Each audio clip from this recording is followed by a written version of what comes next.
All right. All right, ladies and gentlemen, now it's time for us to step into the time machine once again for our retro review for Monday Night Raw from February 19th, 2001, where Stephanie McMahon-Hemsley, if you will, receives an unexpected visit from Stone Cold Steve Austin. Without revealing too much of what went down, because we're going to try to break this down brick by brick, bar by bar. What did you think about this overall episode? I know you said before we hit record, you said you loved it. This Yeah, episode. I loved it. It was great. It was definitely electrifying. I had to make sure this wasn't an episode we already reviewed because I need to start writing down these episodes because I literally be coming across. I'd be like, oh shit, we did that one already. So I have to. I'm gonna start writing them down so we can not do back to back again. So, but this episode was pretty fun. I enjoyed it. It had some moments where because for those of you who follow me on Twitter, I screenshot what I'm watching at the moment. I screen grabbed a particular moment that people was like, out of context, this is wild, but it's like, yeah, we'll get to that. But this was a fun episode that we checked out. This classic WWF opening intro that where everything seems like it's crashing all over the place.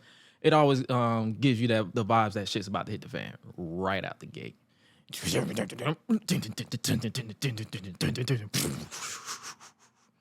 And then we start off the show with a recap package from SmackDown. It's Triple H versus The Rock on free TV for some reason, with Stone Cold Steve Austin heading out to get on commentary. This was basically a match. We get a ref bump right out of the gate, and that was a way to set up Kurt Angle to run out and hit The Rock with the belt. Triple H wants the referee, but before hitting the pedigree, and Kurt was about to do it until Stone Cold took him out, and then Triple H was about to do it again until Rock hit a rock bottom, and then Austin tossed in Earl Hebner. That man been getting abused a lot on these shows. And Rock was about to win until Kurt Angle broke the count, throwing the match out, and then more chaos went down with Angle and Austin brawling, and then Crispin Noir came out for a double team with both Angle and Benoit locking both Austin and Rock in their respective submission holds as Triple H was wasting beer, just wasting resources by pouring it all over Austin before spitting it in his face. I'm like, oh, disrespectful motherfucker. All right. Mm-hmm. Then we get the Raw cold open. It's the light and the process, so the beat and the salt. I don't even know what they're saying, but I know my head bops. Yeah, because I turn my subs all the way up like that. It got me hot. I was like, I like this. They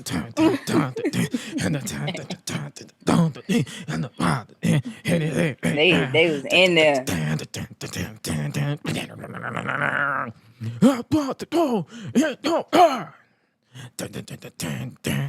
And then the pyro goes off with a nice little transition from. I like how they zoomed into the Minitron and then it like a swerve and then it went to the crowd. I love that.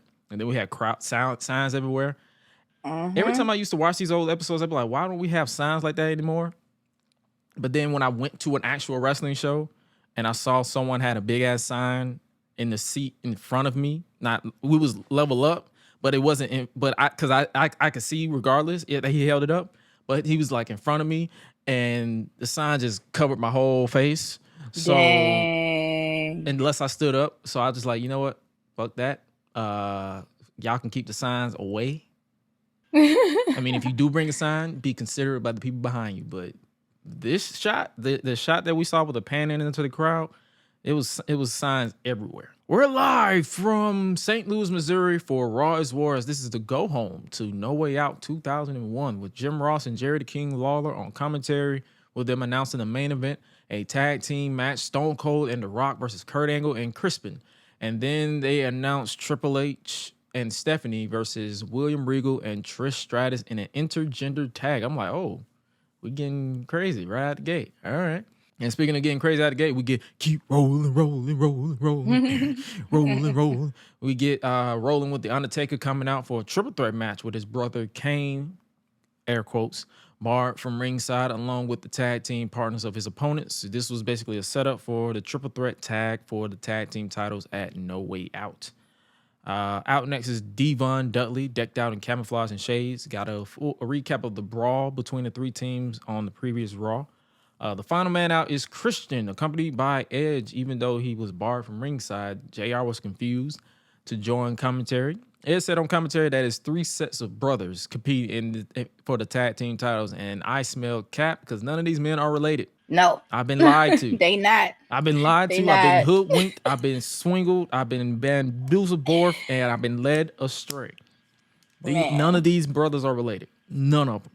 And that is so funny because somebody literally made a post the other day on Facebook and said, you guys have literally been lied to all, and I have as well. We all were made to believe that these two were brothers and in real life, and it was Kane and Undertaker. And I laughed so hard, and I was like, y'all just now figuring out that they not related? I'm like I figured that out. Some of us been knew that. Like, I figured that out soon as Twitter became a thing. And that was like in 2010, 11. And they was like, oh yeah, they're not related. I'm like, yeah. And then I started Googling and I did Wikipedia. I'm like, wait a minute. Yeah. So Wikipedia like, told all these me. Years. Wikipedia revealed the truth to me. And I was like, wait a minute, they not related? Because I saw Storyline Brother. I'm like, Storyline? What's a storyline? Then I started looking into what all this stuff is. I'm like, oh, you son of a bitch. Yep. And I was like, okay, that's what they call WWE creative. Okay. Makes sense. So y'all been lying. So y'all lying to me. The match itself was a nice exchange between the three men, and it was all over the place. It didn't bore me because I was hyped for it. When Undertaker was at ringside, Edge started yelling at Undertaker, who no-sold him in pie face, and he said, "Man, get your bitch ass out of my face." Edge took exception to that and jumped on the apron to distract the referee long enough for Christian to hit a low blow on Taker, who was going for the choke slam on Devon during Black History Month. I believe it. Christian took the fight to Devon briefly before he was stopped by a nice little clothesline, and Taker then hit a choke slam on Devon, but the pin was broken up by Christian. Taker then knocked Edge off the apron with Christian trying to sneak up on Taker for the unprettier, but Taker pushed him off and set him up for the last ride with a nice pop, and he got some height on that last ride, and he connects picking up the win. It wasn't that long. I think it was like 3 minutes, 4 minutes. The matches on this show was not that long, except for the main event. I feel like everything else was like 2 minutes. Edge tried to jump Taker quickly after the match, but Taker fought back and he was laid out with a choke slam. And the American I'm saying everything. The American badass he stands tall, shouting, "This is my yard!" And I'm like, nice little pop, because this was built to the triple threat table match and No Way Out for the tag team titles. We cut backstage with Triple H just chilling on the trunk of a car, with Stephanie McMahon-Hemsley pacing back and forth, waiting for Trish Stratus to arrive to the arena. And we'll show that, and I quote, "skank," just who the dominant female in the World Wrestling Federation is. When I saw this, I took a screenshot of this, and I was like, this is literally me whenever a woman just be mad about anything, and I just be chilling on the trunk. I'll be like, all right, yeah, I got this. Like, you sure you want to do this? You sure? I don't be trying to stop him. I'll be like, you sure you want to do this? Are you positive? All right, bet. We get a recap of Undertaker's dominant showing in that triple threat, and then we cut to the back of Edge and Christian recovering. And Edge says the one thing they have over the other two teams is they have brains, and they need to come up with a plan B fast. Up next, we get Lita coming out to compete one-on-one with Dean Malenko. I always wanted to go one-on-one with Lita, said the King. And I said, okay. Right.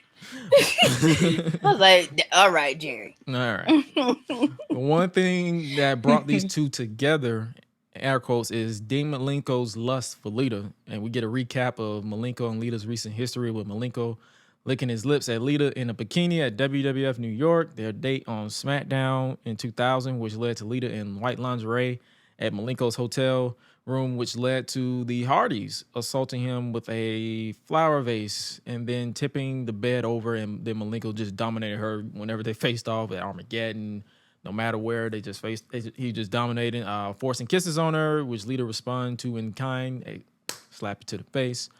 Her opponent out next is Cesaro. I'm sorry, the OG version of his theme song played here, and I thought Claudio was coming out. Her opponent is Dean Malenko, and this match was at the request of Lita. This was basically a non-existent match. Malenko quickly asserted dominance right out the gate, and Lita demanded the referee stay back. She got this. She's like, I got this. I got this. Calm down. Malenko then grabbed the steel chair, but the referee stopped that. Lita kept fighting back until Malenko overpowered her instantly. Malenko kept taunting Lita and continued his dominance until the referee was knocked down by Lita's boots. He literally swung her around like a doll and just bunk. Malenko then grabbed the steel chair again and was teasing to hit her with a chair until Matt Hardy jumped the barricade and yonk. He just slammed Malenko in the head with a chair. And then Lita covered Malenko to pick up the win. This was basically a nonchalant match. But what happened next is, I guess, the talk of the town. It's kind of awkward, especially if you know what happens now. Like, in 2005 and all that stuff. You're like, ooh, this is awkward.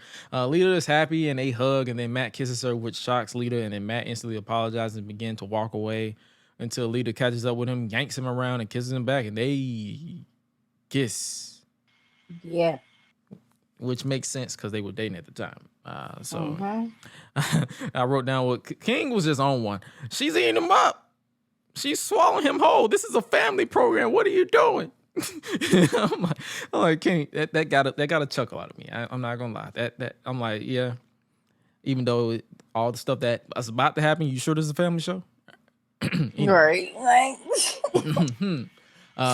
Next up, we have Stephanie and Triple H are still in the parking lot when a limo pulls up. Stephanie yanks the doors or trying to yank them open.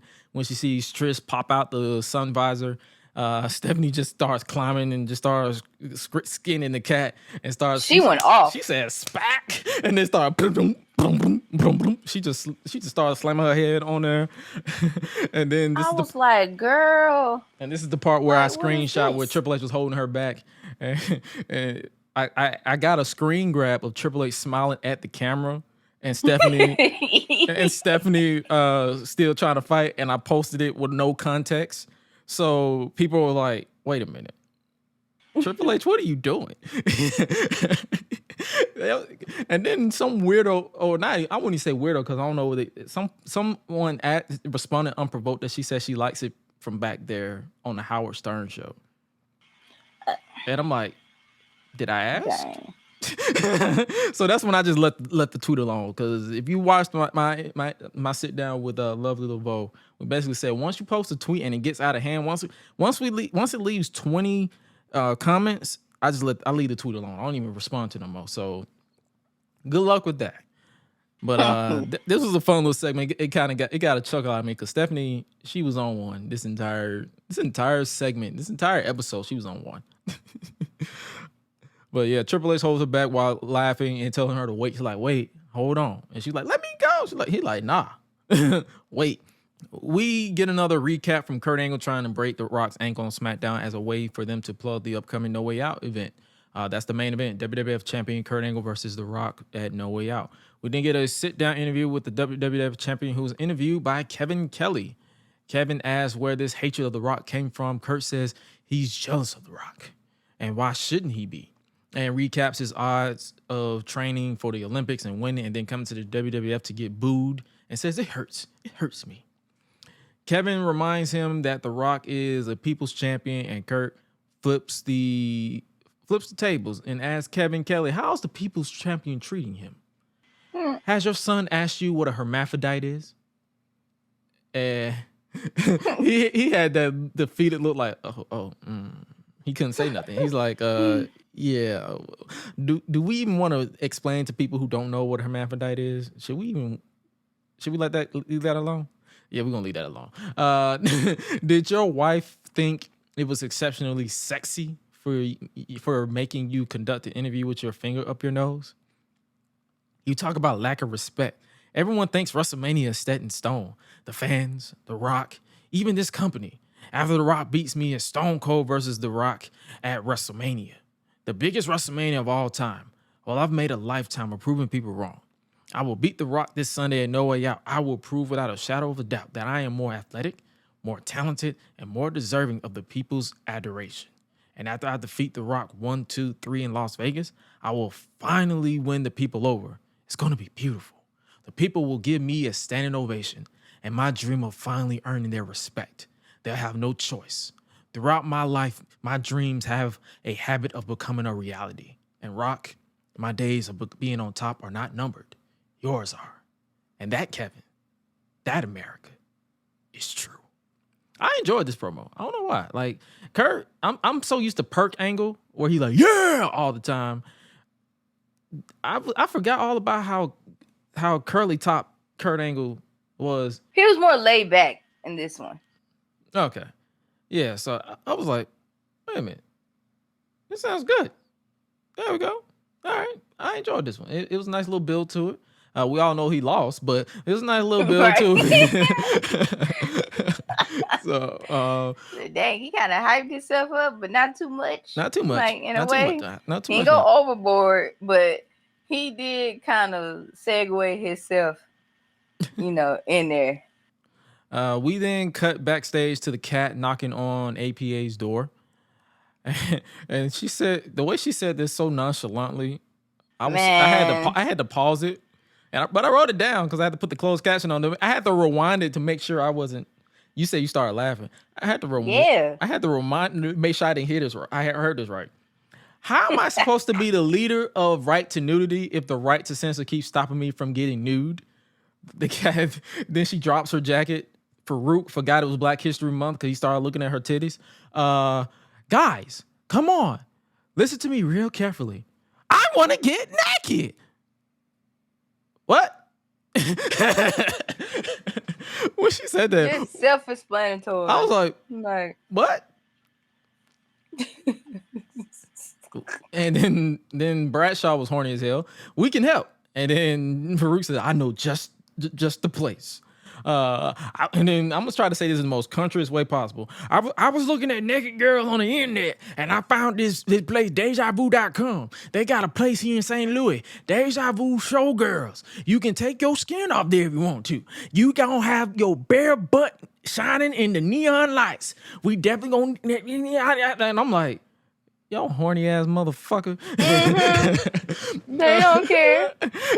He said, and then she said, well, let's go. Well, wait, no, let's go. And then he said, well, we're going to need this money. Definitely some ones. Hell, I might get naked. And I'm like, yo, that's why I started. You going to get what? That's when I started laughing too. I said, you about to do what?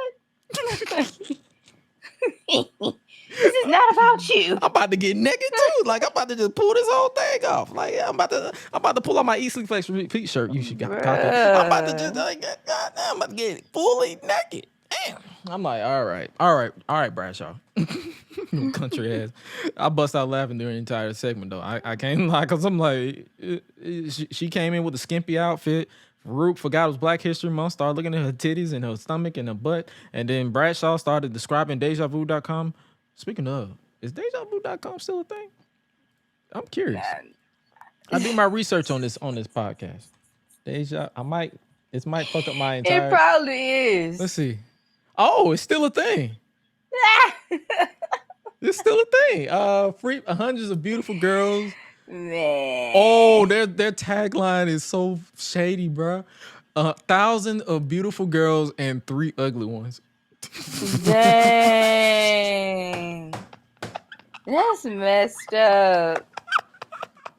And they are still a business? Oh my goodness. Locations. You got they in Georgia. Oh, I'm about to say, I know they ain't in Georgia.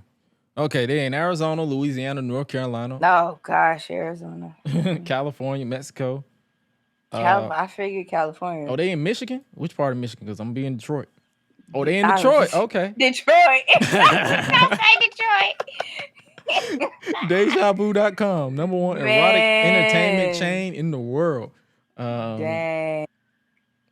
That's crazy. Oh, that place still exists. That place still exists. And now that apparently they're a franchise because they done. They all over. Oh, okay, okay, all right, okay. I see you. I see you. I see you talking a little bit. They in the States. They in Mexico. Oh my gosh. I ain't gonna lie. That's crazy. So I know what I'm gonna be doing in August. Oh, who I'm gonna be doing in August. Anyway, moving on. We have next up we then cut to Michael Cole interviewing Intercontinental Champion Chris Jericho, who reveals that Eddie Guerrero and X-Pac will fight, and to ensure there is no outside interference, Mr. McMahon has appointed Jericho as the special guest referee. Jericho says, Mitchell Cole, would you please shut the hell up? He was peak Chris Jericho at this point. Mitchell Cole. Mitchell Cole. And congratulations, Vince. After 647 consecutive run-ins during my matches, you have decided that due to outside interference in the interest of fairness, it's time to play it safe. Well, maybe if you would have that wisdom the night Stephanie was conceived, the world we live in will be a much slutty place. And I'm like, this was peak insulting Stephanie era. She was just existing and breathing, slut, slut, slut. Like, God damn. People do not care. Jericho then reveals he will wear a XFL inspired jersey with "He Hates Me" on the back to wrap it up. That match is next. Have you seen the third incarnation of XFL? I meant to. I wanted to watch it. I meant to watch it on Sunday, but I just forgot. Okay, so they come on Sunday, Thursday, Saturday, and Sunday. Thursday, Saturday, and Sunday. Okay. Well, I'm gonna have to go back to mainly their first episode, unless this is the first episode. The first week was last week. Oh, the week before last. Yeah. But yeah. Some people said the games weren't really that good, but we'll have to judge that for ourselves. But next up, we get Chris Jericho coming out to the ring, and I can't lie, his pyro exploding caught me off guard. Because I was writing notes and I heard boom. I'm like, oh shit. Because keep in mind I have subs, so I hear everything. Tonight's Raw is brought to you by Starburst Chew. Have you ever had Starburst Chew? No.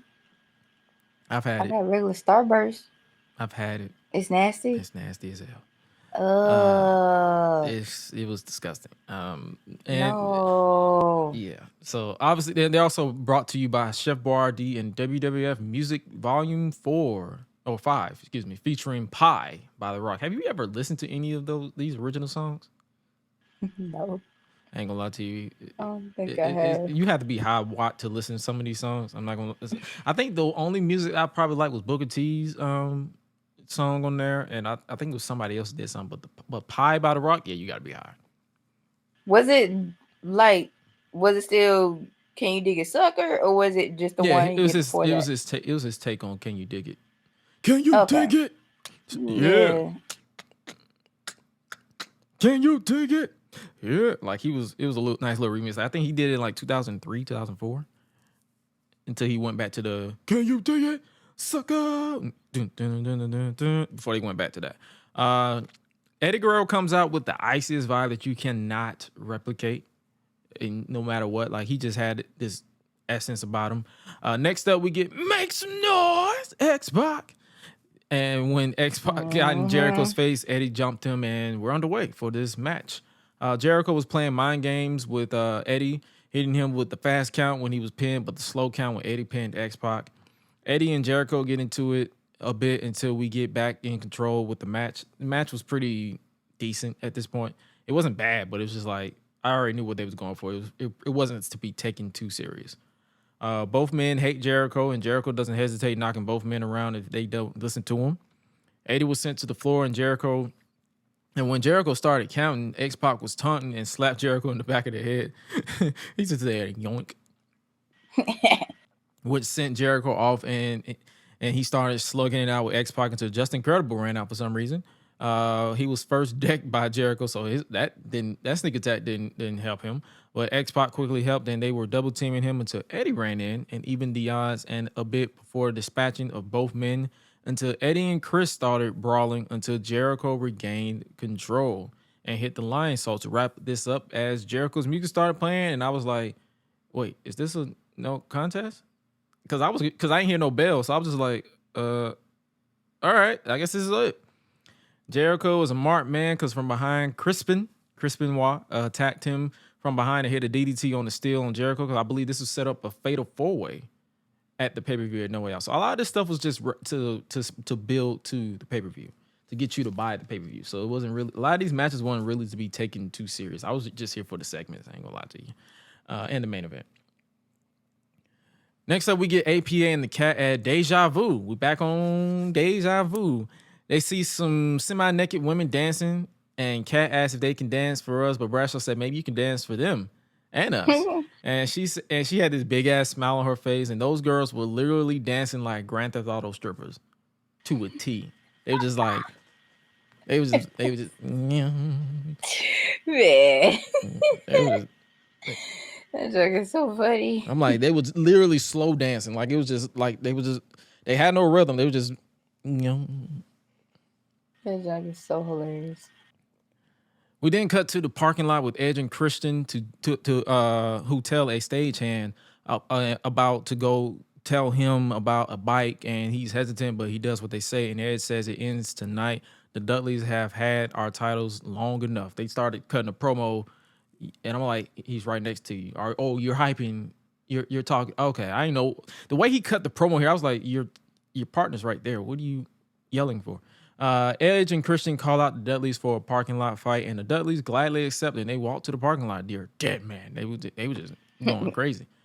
We then cut to the guy running to knock on Undertaker's door to tell him. But did you catch when they transitioned to him? He stopped for a minute and then he started running. I'm like, that transition was not done well, because you stopped right there and then you started running. I'm like, wait a minute, you should have been running. He knocked on the door and he's like, "Excuse me, Undertaker. They told me to tell you that the Dudleys are messing with your bike." And he was like, "You better not be playing." And he started walking to the parking lot. This is basically a setup. The Dudleys storm out and looks for Edge and Christian. But this was indeed a setup, as Undertaker walked out with his bike in pieces for some reason. Like, he literally walked off camera into the shot. And then Taker hits Devon first, Black History Month, and is in a double team situation. And Taker takes control until Bubba Ray bomb rushes him literally into the cage. He's like, yeah, bam. And with he and Devon regaining control and lit him up before walking away looking for Edge and Christian. Kane walks out and notices his brother down, and commentary is like, uh-oh, here we go. And Edge and Christian jumped him from behind with a steel chair before a double concerto. This probably explains why Glenn Jacobs is a piece of shit. But anyway, this entire segment was great. I enjoyed this entire parking lot segment. What'd you think about it? I do appreciate the parking lot segment. Actually, I'm gonna say this. When it comes to parking lot segments in general within wrestling, I actually like it because it's a lot of tension build up, fights go down, or it's already a brawl that's happening, and the match ain't even started yet, and it's like, okay, like, well, we might as well just stay outside and just fight outside. Like, why we gotta wait to get in the ring? Like, let's just fight right now. So, like, I like that stuff though. Like, it's like, yes, like, that's when parking lots were a thing. Oh yeah. Like, nowadays you barely get parking lot segments, and we need those back. Triple H, we need those back. Just the joy behind it, like, it was real. It's like, oh yeah, that's how you knew. Oh yeah, them two, they got beef. We've been waiting to see that fight. Like, I took off work for this. Like, y'all have no idea how long I've been waiting. And speaking of beef, Stephanie McMahon is backstage, and she is impatient and asks if Triple H is ready. And Stephanie says she's just going to clear her head when she storms out. And I was like, "Yep, that's Cap. She's going to do some. She's going to do something stupid." And speaking of doing something stupid, Stephanie mcmahon-hemsley, let me be correct, then makes her way out to the ring to, I guess, clear her head. She stands in the ring, crowd, slut, slut, slut. She didn't even breathe, just slut, slut, slut. The plans have changed. You see, Daddy's not here tonight, which leaves me in control. I know you are all expecting to see the tag team of Stone Cold and The Rock to take on the team of Kurt Angle and Chris Benoit right now, but you're gonna have to wait. Stephanie then plays back Trish and Vince visiting Linda McMahon in the home, with Trish saying Linda is cold as ice. Well, she's dated, but okay. And Vince then gives the flowers he gave Linda to Trish on Valentine's Day. My father and I worked very hard to put my mother in her place. I'm like, okay. In a family, there's only room for one dominant female, one female in control, one female in power. And in the World Wrestling Federation, that female is me.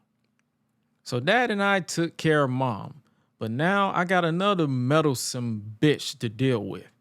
And I'm like, oh, I'm getting spicy.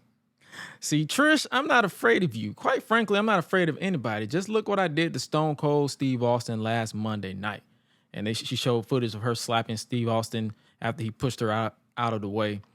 Trish, if I slap Stone Cold Steve Austin, just imagine what I'm going to do to you this Sunday at No Way Out. And then the crowd begins calling her slut again before Stephanie said, forget about the mixed tag. And she wants Trish in the middle of the ring right now. Speaking of this, you know how they was beefing about Trish sleeping with Vince? Gross. Yep. Someone put on Twitter, I think it was X3. He put on Twitter, he was like, he wished the female wrestlers would fight over personal shit like they did back in the day. Like, and I brought up, I was like when Mandy wanted to bang Jimmy Uso and Naomi said, "Not today, bitch." Right, stuff like that was fire. Not that, oh, I'm the better wrestler than you. I'm like, I don't give a shit if you know how to wrestle. What they got to do with what we doing? Like, give us a reason to care about you hating this person. Like, I don't care. Like, you can be the best wrestler in the world, the worst wrestler in the world. Make it personal. Like when Bailey said Becky was a oops marriage because he, like, even though we know it's not true, but it was still spicy. Stuff like that. But Stephanie wanted Trish, and instead she got old Stone Cold with the goated theme song, Disturbed, your superior Stone Cold theme song, Disturbed. If you haven't followed me on TikTok, you already know exactly what I'm talking about. The goated by Disturbed. A lot of people didn't know that this had lyrics. Seriously? Yeah, some people didn't know it had lyrics. That's funny. They thought he was just saying shit. They just thought he's like, no, like those are lyrics. Nah, I'm gonna pull up the lyrics to verify that I'm saying them right, because those are lyrics. So the lyrics too are: step up because you're the next in line that I kill. You don't believe it, but I'm betting that you will. Step up, I'll let you live with a little bit of the pain that I bring. You know it's only the beginning. Step up, and they repeat. They literally repeat until they get to the chorus. I'm breaking the living inside you. Stop making someone hide you. I'm breaking. Don't run away, bring it on, step right up. Then down, down. So I'm pretty sure I blew a lot of people's mind revealing that they had lyrics. Yeah, like it got lyrics. They did not know. I was dying laughing when someone said, I did not know he had lyrics. I'm like, bro. But he came out and she looked very disturbed, pun intended, and scared, because she should be very scared right now because this ain't the PG era. Hello. And then when he came out, I paused it because I saw a sign. I don't know if you caught it. It said, "You's got weed." Yeah, woo, Clay Jones. I did. I was like, what? Like, all right. They advertising themselves. No, I don't know what the fuck they need to spell it right, because you's got weed. Yeah, woo, Clay Jones. Well, Clay, you need to learn how to spell. Right. Stone Cold says, just relax, honey. I just came out here to say thank you. Thank you for flapping your little gums and showing your little video clips and reminding Stone Cold Steve Austin what you did to him last Monday night. And Stephanie started pleading. She's like, no, please. I'm like, you asked for this. Shut up, you're pathetic. And since I can't touch your meaty mouth little bastard of a husband, old Stone Cold Steve Austin thought he'd come out here to give you a little present right from the bottom of my heart. And then Stone Cold stuns the hell out of Stephanie to a massive pop. I popped. I was geeked in my office. I was like, yeah, shit. Yeah, do it again. Do it again. Do it again. JR losing his shit on commentary. Austin started calling for beers. Like nothing else happened to this. And then Triple H started running down the ring. Like the way he ran down the ring was like a little duck. He run down the ring, but he can't touch him. And Triple H is losing his mind. King said he's having a seizure. And I'm like, and then this is what I wrote down, because when he was doing all that jumping around, I was like, listen, Triple H, doing all that jumping around, hooting, hollering, shaking the ropes, but your wife is still laid out in the middle of the ring. Check on your wife. For real. You shaking the ring ain't making it no better. That ain't right. She it's probably got whiplash, goofy ass. Like, he moving the ring in her head like this. I'm like, sir. Come on, bro. No, I'm not done scolding you either, Paul. Just government name. I'm not done with you. JR started hyping up their 3 Stages of Hell match. Have you seen that match? No. Well, I caught a little bit. Oh, yeah, we'll probably watch it in the future. Saying Stephanie had it coming, and this man will sell me on buying a car with the hype of it being being new, the presentation, everything was so cool. Like everything was. JR was just like he was screaming from the top of his lungs, just like this will be the greatest match of all time. Stone Cold. Like I'm like I can't like he will sell you on buying a dead cat. That's how good he was selling this entire pay-per-view. But everything was cool about this. This was the main reason why I picked this show. I kind of went on autopilot a little bit after this segment because this was the peak for me. Backstage, we have a doctor checking on Stephanie while Triple H is still flipping out, tossing shit all over the place. But what he does next is hilarious to me. The doctor, listen, the doctor is trying to do his job. Then Triple H turns and grabs the doctor and tosses him out of the room and says, I'll take care of this myself. And I was like, okay. Loving, okay, cool. Okay. I'm like, okay, cool. Loving husband. This man then slams his hands on the sofa, and she what she's laying on. He literally says, huh, and asks her if she's all right, and then instantly goes back to breaking more shit. Let her answer the question, god damn it. Right. Like, I was like, what are you doing, bro? I was so heated. I was like, bro, Doc, come back. Because he's not doing it. He literally just said, are you all right? And then just moved on. Let her answer the question. It like you start flipping shit all over. Like, Doc, come back. He's not doing it. He's not taking care of it. She might have a concussion. She might have a broken jaw. Because Stone Cold's thick traps probably broke her jaw.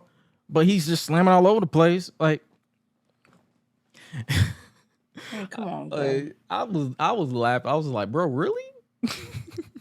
Then we cut to the back to Trish gloating about Stephanie being in pain and says that will be nothing like what she's gonna do and No Way Out in the most I'm reading the script dialogue I've ever heard.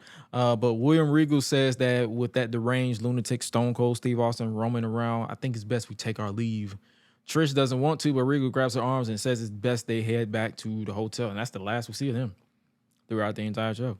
We then cut back to the arena with the Hardy Boys coming out for a tag team match, with them recapping the match earlier with Matt Hardy helping Lita defeat Dean Malenko before making out. Did you, speaking of Hardy, did you hear about Jeff Hardy's update? Mm-mm. I think he got a slap on the wrist basically for his DUI charge from last year. I think his license is suspended for 10 years, but he doesn't he doesn't have to serve prison time. So basically, a slap on the wrist. Basically. Because if it was yeah. If it was somebody else, 10, 20 years max. Yeah, especially if it's like your third offense. 20 years. Yeah, it's his third offense, and he just got You can't drive. You're. I think his license is suspended, and then I think his car's impounded if it's in his name. So I guess his wife has to. Like I think his wife probably won't even be able to have a car either because of him. So they had to figure that out. Yeah, it's a slap on the wrist. Uh, Well, she can probably have a car. She just gotta make sure he don't get in her car. I'm just saying, I don't feel sympathy for it because he should have got real punishment, but I'm not about to waste my time any more energy on that. But back to this, their opponents is none other than Haku and Rikishi. Bad man. I'm a bad man. You a bad man. That's a kissing. The Hardys don't hesitate and take the fight to Rikishi and Haku. This was basically a substandard match. I started doing anything else. Rikishi and Matt started an exchange in the ring to start the match until Haku was tagged in and continued the dominance. Haku is a guy you don't want to fight if you haven't heard the stories about Haku. Look him up. Rikishi is back in control, and the cameraman's obsession with Rikishi's ass needs to be studied because you've been forced to see Rikishi's rear unprovoked a lot. If you have, ladies and gentlemen, if you have seen Rikishi's ass unprovoked, unequivocated, I believe you're entitled to immense compensation because I get tired of seeing that man's ass. I'm just saying. The match breaks down into chaos with the Hardys hitting the Twist of Fate Swanton Bomb combo, looking for the win until Haku jumps in with the referee's back turned and hits a headbutt on Jeff for Rikishi to pick up the win for their team. After the match, the brawl continued with the Hardys taking down, or they took down Rikishi until Haku started. He literally started breakdancing behind them for some reason. He was like, yeah, and then locked them into the double tongue grip and chokes them out before stacking them up before leaving. That dance he did though. I'm like, bro, what are you doing? You Power Ranger? Like, what the fuck are you doing? Playing too much. Then we're back at Deja Vu, and we see another Grand Theft Auto stripper dancing until like she literally started dancing, whatever that was, and I'm just like, damn, I love black women because they got rhythm. Until she invites Kat up to dance, and they dance together with Kat pulling her skirt down. Might want to put the women and children to bed, JR says. And then Steven Richards and Ivory of RTC run up and cover them up, interrupting their fun. I had a sigh of relief because I ain't see no ass in sight. Steven challenges APA to a fight until they are jumped from behind by the other members of the RTC, Bull Buchanan, the Good Father, and Val Venus, pre-weirdo on Twitter. And they take the Cat after destroying APA and security. Like, they just left them laying. Then we cut back to the ring with Al Snow campaigning to become the commissioner of the WWF. Then we get a recap of Big Show dominating in the hardcore division on SmackDown until Raven is saved by the masked individual. Up next is a hardcore championship match with Raven making his way out first with a shopping cart full of weapons. His opponent is none other than Crash Holly. This match took place all over. It literally took place all over the place. I didn't bother taking notes because I was just mesmerized with everything going on. They was hitting each other with cans, woods, etc. Until they went towards the sewage area. Yeah, at that point I was like, okay, this don't went left. This is gross. They started taking bumps all over the sewage, and I'm like, I'm pretty sure y'all gonna be sick tomorrow. Really? That ain't normal water. I know they were sick after that. I know they were sick. They was going crazy until Big Show made his way into the fight and turned it into a three-way until the female masked woman hit Big Show in the back of the leg with a 2x4. Raven and the woman ran off into a car until Raven and the woman tried to drive away until the Hollies jumped into the car and they brawled a bit until Raven pushed them out. And after some more shuffling, Raven and the woman drove away with Big Show on their tail until he stops. We then cut to Triple H sending Stephanie back to the hotel. The hardcore match itself was just all over the place. Like, it was pretty fun that you should you guys should check it out. Like, if you just want to the hardcore matches back then were a lot more fun. It was than the 24/7 stuff they did now outside of R-Truth. It is definitely fun. I gotta agree with you on that because when they say like Raw is Raw, Raw is like Raw. it was fun. Raw. We like I said, like I mentioned, we cut to Triple H sending Stephanie back to the hotel with Stephanie pleading with him not to touch Austin. Is wait 6 more days or get suspended for 6 months. Triple H sends her away and lets out a growl. He's going to do something stupid. We then get RTC walking out forcibly with the cat, looking to make an example out of her. I don't get you people, Steven Richards says in the most raspy voice I've ever heard in my life. After scolding people for wanting to see her naked, Steven says they will be her judge and jury and executioner until King runs into the ring because he's tired of what he's seeing. They were married in real life, by the way. King was doing a good thing. Like, I was like, okay, King, do your thing. Until he said, I'd rather see her naked. I'm like, oh, brother. Right.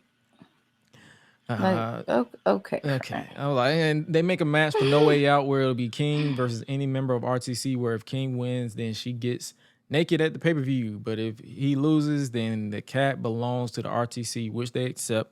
With King picking Steven Richards before laying him out with a punch, which leaves RTC scrambling. And I was so ready for this segment to be over.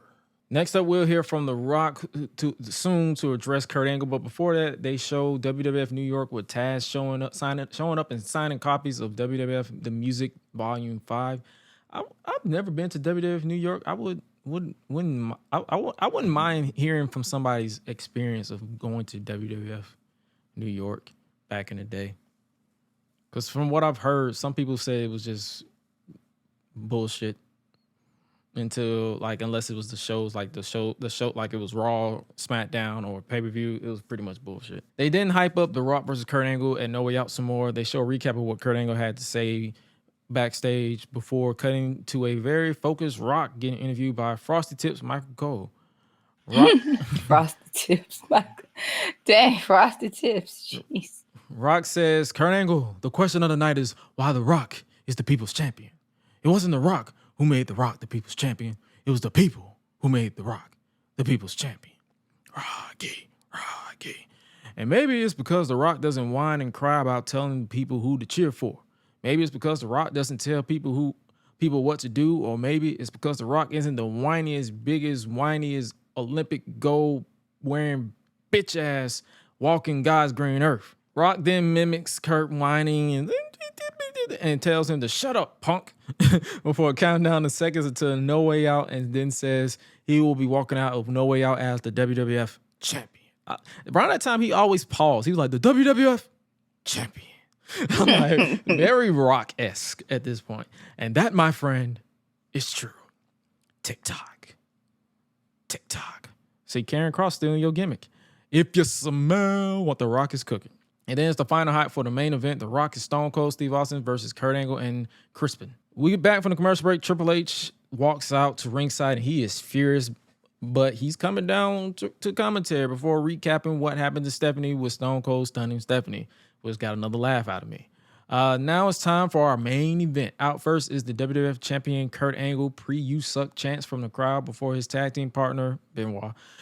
Before Triple H started talking and King trying to keep Triple H cool, especially when Stone Cold's music Stone Cold started playing. King pleaded with him to sit down, which isn't working because that man is not. He wants to hurt this man. Stone Cold then grabs a beer and slams them next to Triple H, making a mess all over the place. I'm like, bro, really? Disrespectful. Provoking him basically to strike him, but he can't or he'll be suspended for 6 months. The Rock then makes his way to the ring to match all the participants in this match complete. Rock and Benoit start off the match with Triple H saying he will wipe that smirk off of Stone Cold's face. King asked about Stephanie, and Triple H was about to give him the backhand with that dumbass question. He's like, King, I will earn Austin's respect, said Triple H. Bro, you had him ran over with a car in story. At this time, he ain't gonna respect you. You gonna die. He don't care about respect. Stone Cold still teases Triple H at ringside with both JR and King, praying to them not to break the no contact rule. This is a pretty standard TV tag match at this point until the heels took control of Austin before he made the hot tag to The Rock, who came in like a house of fire until Angle stopped him and all hell broke loose until Austin broke up the crossface and Earl Hebner lost even more control. Poor Earl Hebner. Rock kept fighting until Benoit hit triple German suplexes and went for the diving headbutt, but there's no water in the pool. Oh, boy. Benoit and them headbutts. We all know how that happened. Rock then makes the hot tag to Austin this time, and he goes ham on both men. The brawl continues all over the place, and then the ending came down to Austin hitting the Stone Cold Stunner on Angle and goes for the pin, but Triple H pulls Earl Hebner out of the ring. It looks like they might blow it and risk losing it all until Benoit ran in from behind with the WWF title belt and accidentally hits Triple H off the apron. Austin lights up Benoit into a rock bottom with Rock picking up the win for their team. The Rock and Austin are your winners. It was a pretty standard tag team match. Like, it wasn't too savvy or nothing too much to rave about, but it wasn't bad. Cool, though. I enjoyed it. Mm-hmm. I enjoyed it for what it was. It wasn't too bad. So there's that. The celebration is Rock holding the WWF title and taunting Kurt Angle while Triple H and Austin exchange words to end the show. Overall, I enjoyed this show. Like, this show was I did too. all over the place. I was laughing at dejavu.com. Like, yeah, bruh. That's still a thing. That definitely tripped me out. She was like, I just want to be like, I was like, okay. Like, I might get naked. Like, sorry, what? And I'm like, you too? Like, whoa. I'll take her getting naked. Your big ass needs to not be naked. Like, I do not want to see that. Like, no, we don't. No. No. Like, man, warn somebody. No. This isn't even about you, but warn somebody. Warn somebody. You about to get naked? Like this is a family show, as King said. It's a family show, really. So, and I'm the family. I don't want to be traumatized. I'm the fucking family. I don't want to be traumatized. Seeing your naked ass. That's disgusting. My gosh. You big bitch. And that concludes our retro review for Monday Night Raw 2001. The go home for No Way Out. Brock Lesnar on the beast. Eat, sleep, flex, and repeat. Whole new swag with a price on the tag. Coming live from the west to the east. Better recognize on the mouthpiece. See the power level gotta increase. Bringing content on a daily. Feeling like Gresh unleashed.